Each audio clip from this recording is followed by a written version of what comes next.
Once upon a time, in a quiet village surrounded by hills, there lived an old man named Raghav. People called him mad. He lived alone. He talked to trees, but nobody knew. He once had a family, a big one. Every morning, Raghav would walk to a large broken tree outside the village. It had no leaves, no fruits. It was half dead. Some said lightning had struck it years ago. But Raghav would sit by it.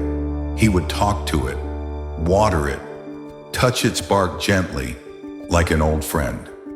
The children laughed at him. "Why do you talk to a dead tree, old man?" But he never replied. He just smiled, sadly. Many years ago, Raghav was a proud man. He had 3 sons, a big house, land. He worked hard, but also he had ego, too much of it. He never said thank you. He never said sorry. He never listened. He argued. He shouted. He wanted everything done his way. And slowly, one by one, his family left. His wife died silently. His sons moved to cities and never came back. And Raghav was left with the house, the land, and the tree in front of the house.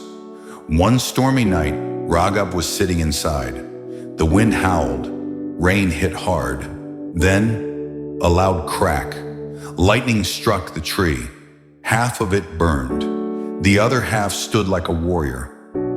Raghav saw it from his window. For the first time, he felt something break inside him.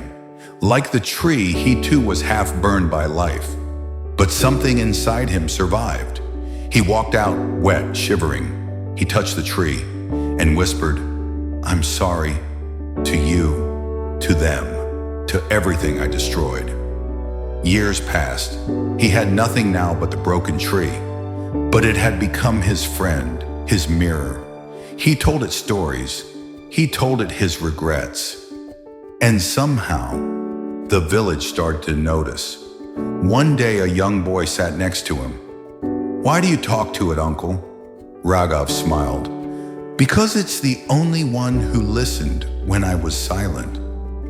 And for the first time, someone sat beside him, not to laugh, but to listen. The boy named Arav started coming every day. He would sit by the old man in the broken tree.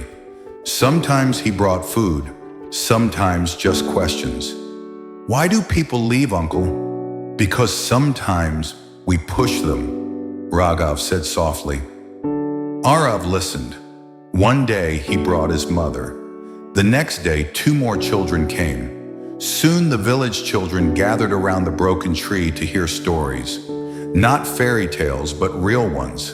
Stories of mistakes, of pain, and of second chances. The villagers, curious, began to watch, and they noticed something strange. The tree, it started to grow again. Just a few green leaves, small, delicate, but alive. No one believed it. "Maybe it's magic," said one. "No," Raghav smiled. "Maybe it's hope." He watered it daily just as before, but now he had company. The broken tree had become a symbol, not of death, but of survival, of healing. One day a man in city clothes came to the village. He stood silently in front of the old man.